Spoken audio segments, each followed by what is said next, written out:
DeBarge name has held major weight in the music industry for decades. Bobby and Tommy rose to fame as members of the R&B group Switch, while Bunny, Randy, Marty, Elle, and James made their mark with DeBarge. Chico DeBarge, however, decided to take the solo route in his quest for fame and success.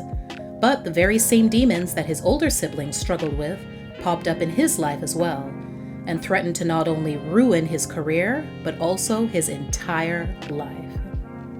R&B singer and musician Jonathan Arthur DeBarge, known to the world as Chico, is one of 10 children born to Robert DeBarge, an Army veteran, and Ederline Abney, a minister and gospel singer from Grand Rapids, Michigan.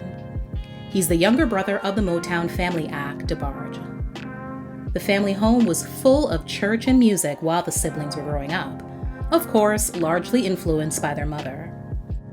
While most other children spent their free time doing things like playing outside, the DeBarges were focused and hard at work perfecting their singing and musicianship skills. It was probably also a great distraction from the torment that most of them were dealing with at the hands of their father. Chico told Vibe magazine in 2007, "My father separated a lot of my brothers and sisters." You could hear that anguish in Bobby's music. Then the home dynamic changed drastically when Chico's parents divorced after more than 20 years of marriage. Even with their father now out of the house, things still didn't get better for the DeBarge kids. Their mother went on to remarry a convicted felon, heroin addict, and abuser that would wreak havoc on his life in a similar fashion to that of their biological father. While his older siblings were climbing the R&B charts, Chico was still hitting the books in high school. Even though he wasn't even in the group, some kids still made his school days difficult by taking out their jealous frustrations over his family's success on him. And Chico got into many fights as a result. The drama was actually nothing new for him, since he'd already been used to dealing with years of harassment and prejudice because of his race. Chico, as well as all his siblings, had to endure racial slurs and insults being hurled at them continuously, all because they had a white father and a black mother. In a 1987 interview with the Los Angeles Times, Chico spoke about how he wanted to navigate his own music career, saying, "At one time long ago, I wanted to be in the group, but I changed my mind. I preferred to make it on my own. I didn't want to be in their shadow, and I didn't want it to look like I made it because of them." Well, Chico may have wanted things to work out that way, but just the opposite happened. The same record label that his siblings were signed to took notice of him after he co-wrote one of DeBarge's hit songs, "You Wear It Well." Eventually, Chico did follow behind his brothers and sisters and also signed a solo deal with Motown. His self-titled debut album dropped in 1986 and featured the hit single, "Talk to Me." He's admitted that he's not the best singer in the family. That honor would go to his older brother Elle, but he did have other strengths that he played up on, like his good looks and physique. Of course, there's no denying that having an already famous last name surely helped.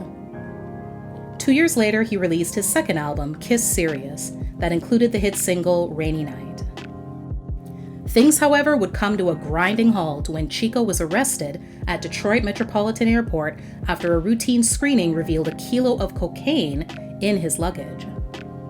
His brother Bobby was indicted as an accomplice. Both were convicted on drug trafficking charges and sentenced to 6 years apiece. 5 years and 8 months later, upon his release in the mid-90s, Chico married his longtime girlfriend, Andrea Bordenave, and his comeback album, Long Time No See, was released in 1997 to critical acclaim. The lead single, "Iggin' Me," was well received and got a considerable amount of airplay. Me, baby. I gotta close my eyes. He also drew from his real-life experience behind bars for the music video, which takes place inside of a prison. The album also included the epic collaboration with fellow R&B artist Joe on No Guarantee. His fourth album, The Game, came 2 years later. The lead single, Give You What You Want, For Sure, gave him one of his biggest hits to date, and had a remix featuring rapper Trina released. Unfortunately, things went downhill again in 2003. Even though his fifth album, titled Free, dropped that year, the accomplishment was completely overshadowed when Chico was stabbed inside a Philadelphia nightclub by Italian mobster Johnny Casasanto. While recuperating, he was prescribed OxyContin and quickly started abusing them before moving on to heroin.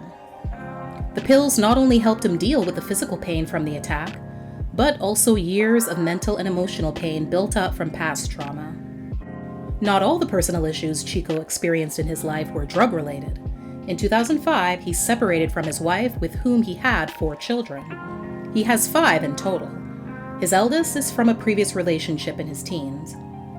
It's unclear if they were trying to work things out or just reluctant to pull the trigger, since it wasn't until 2012 that he officially filed for divorce. The court documents also showed that Chico apparently wasn't convinced that he fathered all of their children by requesting a DNA test of the 2 that were born prior to the marriage. Chico's demons had a tremendous hold on him, and more arrests were on the horizon in the years to come. One in 2007 for another drug-related offense. He later went to rehab. As well as one in 2019 for possession of meth. He was approached by police as they observed him trying to jimmy open a car door. The drugs were found on him after a search. It turned out that the car was Chico's. He'd locked his keys inside. In an interview with Jet Magazine in 2008, Chico DeBarge spoke about what she saw as someone with a front row seat to how her children's journey to success ended up heavily intertwined with debauchery. She said, "I believe my kids were lured into something they didn't know anything about. All they knew was church. You pay the price for fame, but you don't realize it. They had everything that money could buy, but they didn't have peace of mind." The following year, Chico would publicly admit his addictions to heroin, cocaine, and prescription medication, and base his last album to date, aptly titled Addiction, on his drug usage. The next decade would go by pretty quietly. Then, by the start of 2020, he was touring and back in the studio recording with his brother L, but more tragedy was awaiting him and his family. On April 2nd, 2020, Chico's eldest child, Dante, was murdered in the Van Nuys area of Los Angeles, California. The 35-year-old was found lying in the street with multiple stab wounds. He was also apparently homeless at the time. New Year, same drama. On January 13th, 2021, Chico was arrested in Burbank, California, when he was pulled over for driving without his headlights on at night and missing license plates. As if that wasn't bad enough, he didn't have any ID on him, so naturally the police asked him his name, and he opted to give a fake one. His brother's, James DeBarge. Then, during a search of the vehicle, methamphetamines and heroin were found. After the arrest and booking process, his true identity was revealed. He was charged with drug possession, DUI, and of course, false impersonation. He also strangely spent 10 days in jail before being bailed out, which seems like a long time for someone who's assumingly made quite a bit of money from his profession, not to mention also having a large number of family members to turn to in a time of need. Thanks for watching. Please like and share the video and subscribe for more amazing content. See you next time.